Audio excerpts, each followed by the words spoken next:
Hi, this is Ilse from Australia, showing you how to restring a concert zither. I did it last week and I'm rather proud how well it turned out. Replacing just one string is no great deal, and many string players have to do it occasionally. Replacing all the strings was a daunting task for a non-professional like me. But what are the options if you live in faraway Australia? You can order strings online. Send a photo of your zither,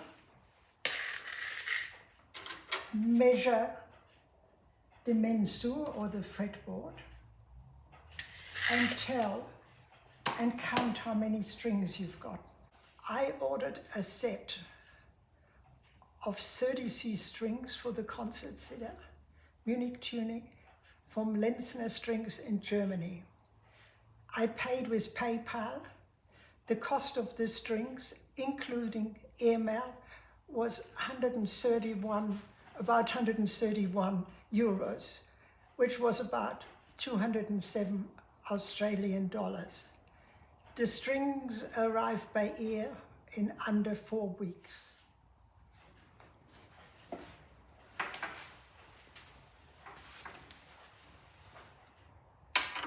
I will now replace one string. I will replace the first accompaniment string because it's easier to see and it's white. The peg is square up top and I have a key that fits over the peg. I unscrew the string and I go clockwise to unscrew it.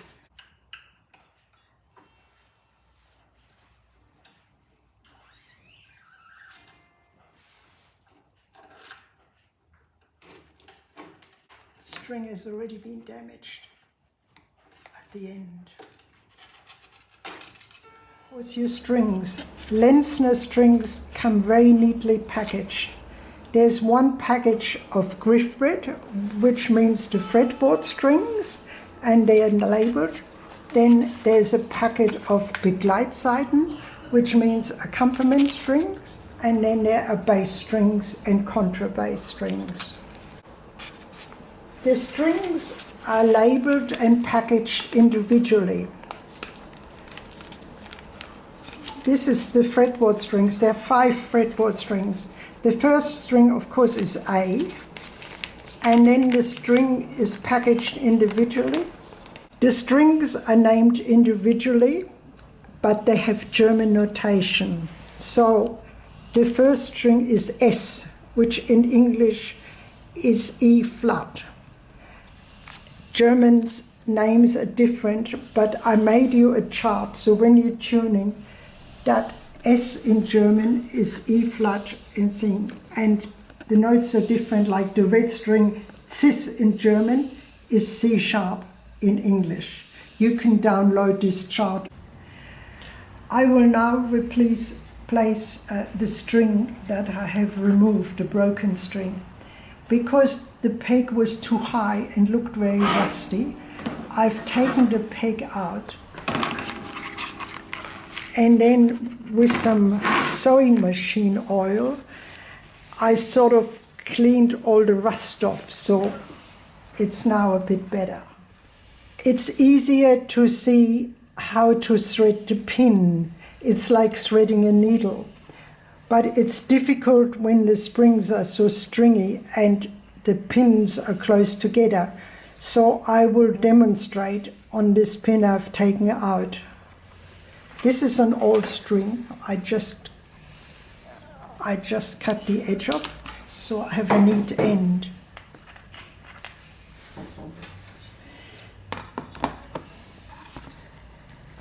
This is the pin.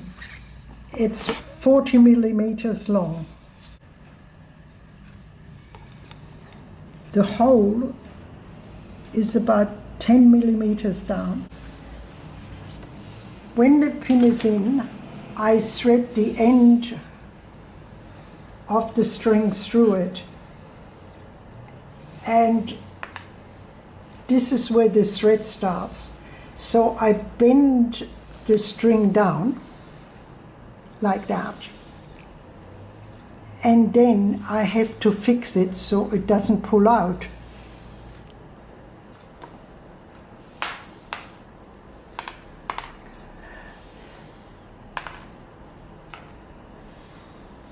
Then I put the string over the tail end of the string and fix it in place. One winding, two windings, three windings. There should be no more than 3 or 4 windings to hold the tail in place. I now will replace the pin and screw it down.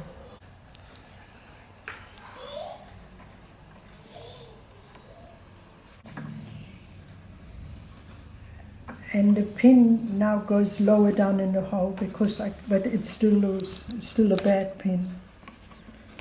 I now replace the E-flat string. You have to be careful you don't kink it, so I carefully uncoil it. It's very springy. Next, I have to put, this is a very old zither, so I have to put the string through the hole of the handboard, and then I have to put the little eyelet over the pin.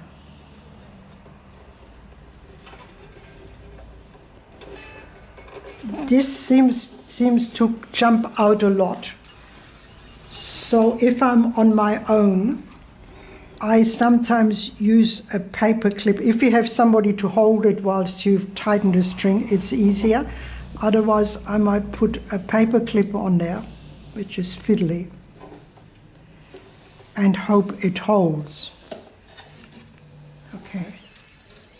I now take the string to the other side.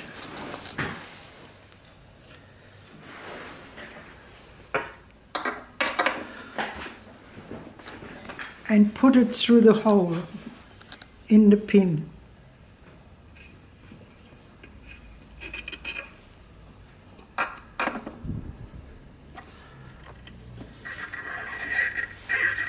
Making sure the eyelet is still on it.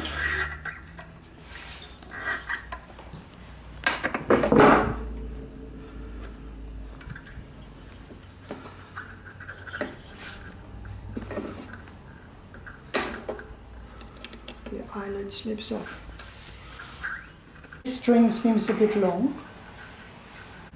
It should be about 4 or 5 centimeters long, or in other words 2 inches you need. So this string is too long, so I will have to cut it off.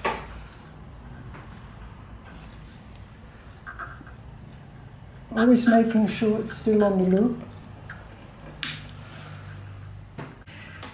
Now I pull the string back till there is a tail sticking out, which should be between 5 and 8 millimeters. Then I bend this tail down, and that has to be fixed. I kink it down, then I use my key. Now I take this tail and hold it down with my thumb. It's very springy. Hold it down with my thumb, and then I wind the string over it so I fix it downward. Stay here. Stay here. Come around here. I'm coming back again. Now I'm making the second loop. I'm still holding the tail down, and the tail's gone under the second loop. Now I'm trying to make the third loop. Still going over the tail.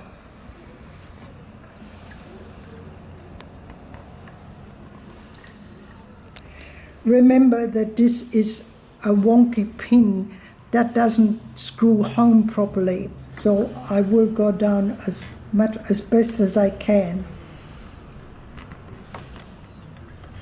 Now the string is getting tight, so I'm trying to roll it down so there is an angle going down.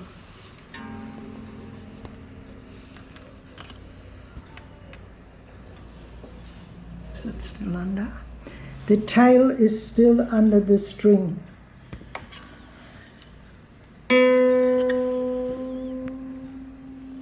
The tail is fixed with the strings.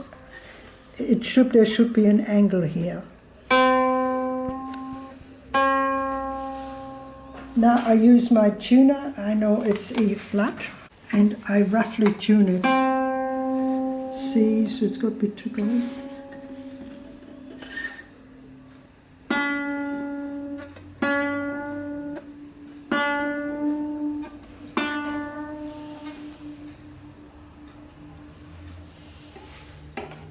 Slip off the pin.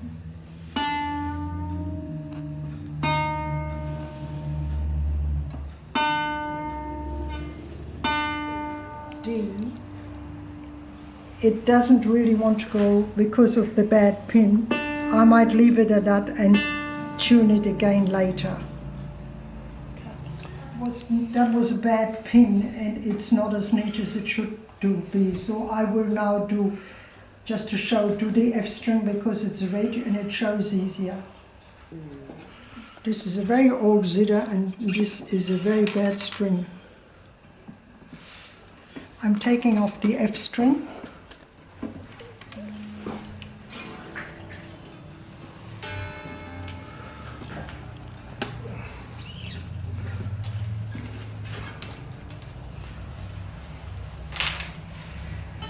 Now I have a new F string, and I'll do the same thing.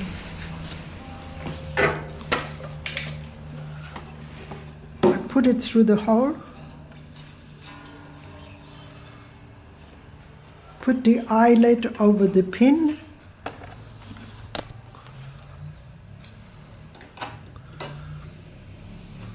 Hopefully hold it. Take the string to the other side.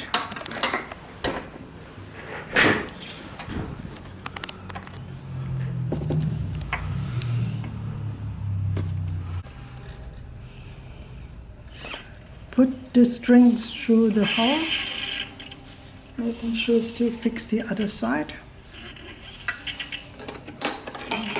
This come on.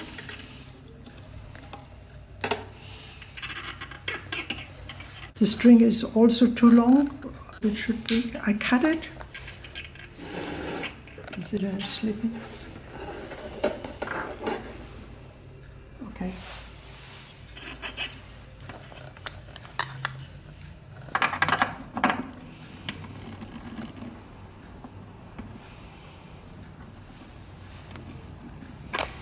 It gets more fiddly as the pins are closer together. I need to get that. Now I hold the tail down with my thumb and start winding the string over the tail.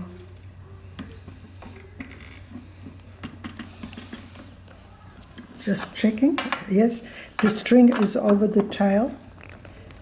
Again, I hold it down with my thumb and put the string over the tail. Second loop. I might have a bit more. This pin is very stiff, but it goes down a bit further. Now it's the third loop.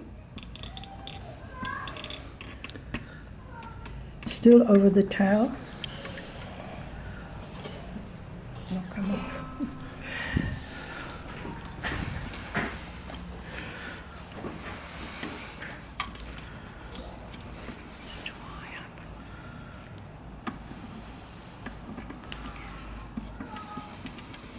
Oh, it's come off.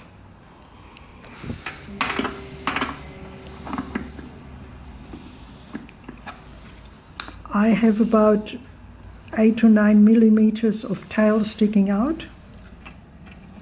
Yep. The tail slipped out, so I have to undo it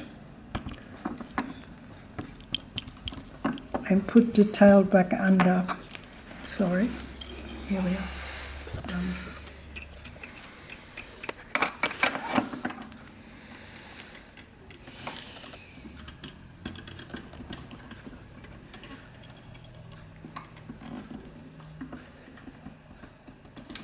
It keeps coming out. The tail is not cooperative. I'm trying to hold the tail down.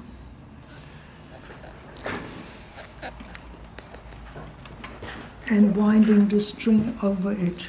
Oh, great, I managed it. The tail is under the string, so you can show it here. The tail is under the string. Great. Now it's getting tight. I've got to get another loop in.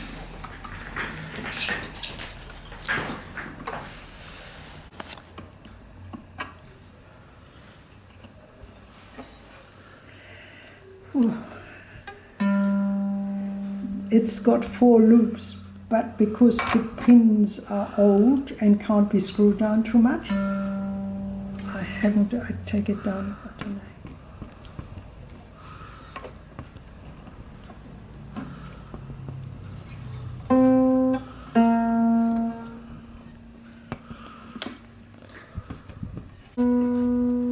Nowhere near, so I can put it further down.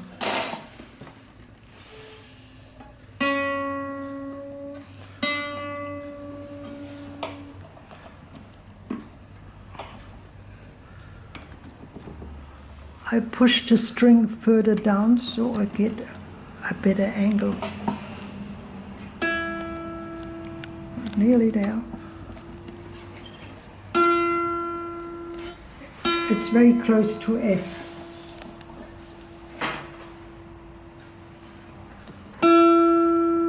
It's E, so I won't do it too much. And the other one was E flat. That's also slipped.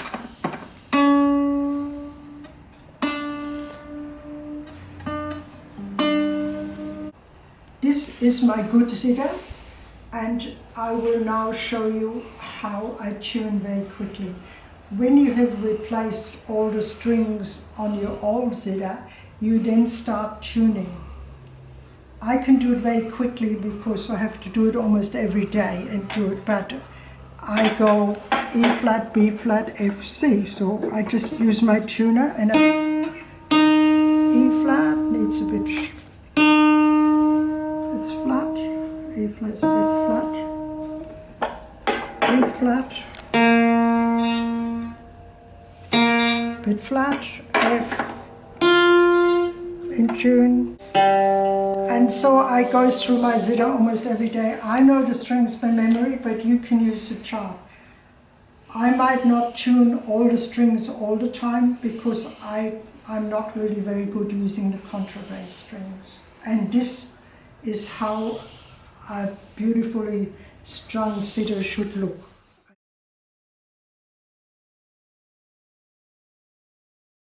Maybe if you replace all the fretboard strings in one go, you could then really clean the frets. The frets on this old zither are very dirty. It then gives you a chance, and it isn't very hard to replace the strings as the A, D, G thing.